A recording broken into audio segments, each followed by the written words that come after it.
Bienvenidos a mi podcast Perdidos al Nela. En este primer capítulo tenemos una colaboración con The Roman Project. Hola, buenos días o buenas noches, depende cuándo nos estéis escuchando.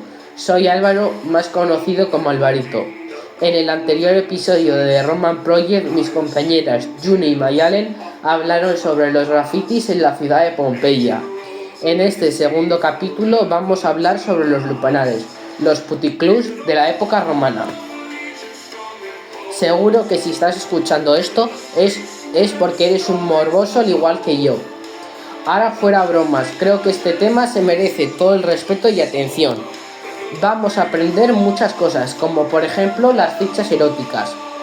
Ahora sí que sí, bienvenidos a The Roman Project. En primer lugar, vamos a empezar hablando sobre el concepto de la sexualidad en la sociedad romana. Debemos tener en cuenta que las prácticas sexuales son una forma de práctica social, ya que en ellas se relacionan dos o más personas, donde ambos obtienen algo siguiendo sus deseos y sentimientos, limitados por las restricciones de la sociedad. En las relaciones sexuales de la antigüedad, los prostitutos y las prostitutas daban placer a cambio de dinero o regalos de sus amantes, clientes o visitantes. En la sociedad romana estaba prohibido la relación homosexual entre mujeres y la práctica de sexo oral, la felación y el cunilingus. Si bien había cierto tipo de libertad sexual, solo podía ser ejercida por los hombres libres, y aunque estas prácticas sexuales estaban permitidas y otras se encontraban prohibidas, ambas eran practicadas por diferentes personas de cualquier categoría social de manera habitual, principalmente en la práctica de la prostitución. La vida dentro del lupanar. Antes de comenzar el acto sexual, te embadurnaban de aceite y te daban vino con satirión, una raíz vegetal que hacía que te excitarías sexualmente para tener mayor placer durante el acto.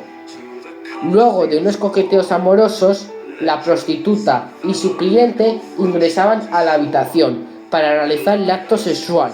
Las relaciones debían mantenerse a oscuras, de noche y sin despojarse todos los vestidos. Incluso las prostitutas conservaban como última prenda el sostén. Las posturas y las prácticas tanto heterosexuales como homosexuales realizadas por las meretrices y sus clientes romanos aparecen representados en numerosos tipos de soportes, en lucernas o en lámparas de aceite, paredes, monedas, en los escritos de autores griegos y latinos que hablaremos más adelante. Otras veces se ven representado frecuentemente escena de felación. Este hecho nos permite darnos cuenta que este tipo de prácticas estaban normalizadas en la sociedad romana. También las inscripciones o grafitos encontrados en muros y paredes de las distintas casas de Pompeya mencionan las diversas posturas o prácticas sexuales realizados por las prostitutas y prostitutos y sus respectivos clientes. Algunos grafitos, como por ejemplo Lais chupa por 2 ases, hace referencia a la oferta por parte de la meretriz de la práctica de sexo oral por dinero, demostrando así el bajo coste requerido para el ejercicio de esta práctica. El precio por cualquier otro servicio sexual ofertado por prostitutas, prostitutos y taberneras oscilan desde los 2 ases hasta los 16 ases. Es decir, por una felación tenías que pagar de 1 a 2 monedas. En cambio, si querías otra práctica sexual, tenías que pagar algo más de dinero. El escritor Platronio se refiere a la práctica de sexo grupal dentro de una casa de prostitución, lo que nos indica que ya practicaban orgías en la época romana. En cuanto a los precios cobrados por las taberneras, las bailarinas, las meretrices de burdeles, las prostitutas callejeras y los prostitutos, variaban ya sean por su aspecto físico, feos o guapos, por su experiencia en las danzas y en el canto, por la educación recibida y por los servicios sexuales ofrecidos. Los diferentes tipos de importe se pueden observar en las inscripciones de los muros y paredes de Pompeya, las cuales eran utilizados como propaganda para atraer clientes, es decir, utilizaban los muros de las paredes de la ciudad de Pompeya para atraer clientes. Si hablamos de los buscadores del placer sexual, los clientes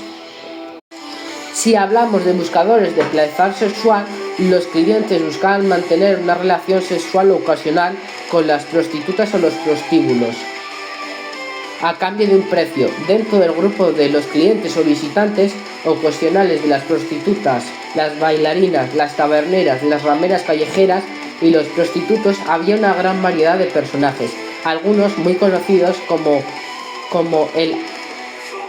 el emperador Nerón, que acudía frecuentemente a muchas de las casas de prostitución de Roma, hecho conocido a través de los relatos de Tácito.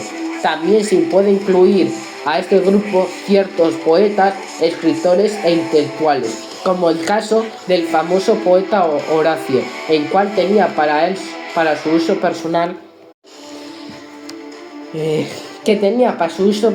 y exclusivo a varias prostitutas en una alcoba revestida de espejos.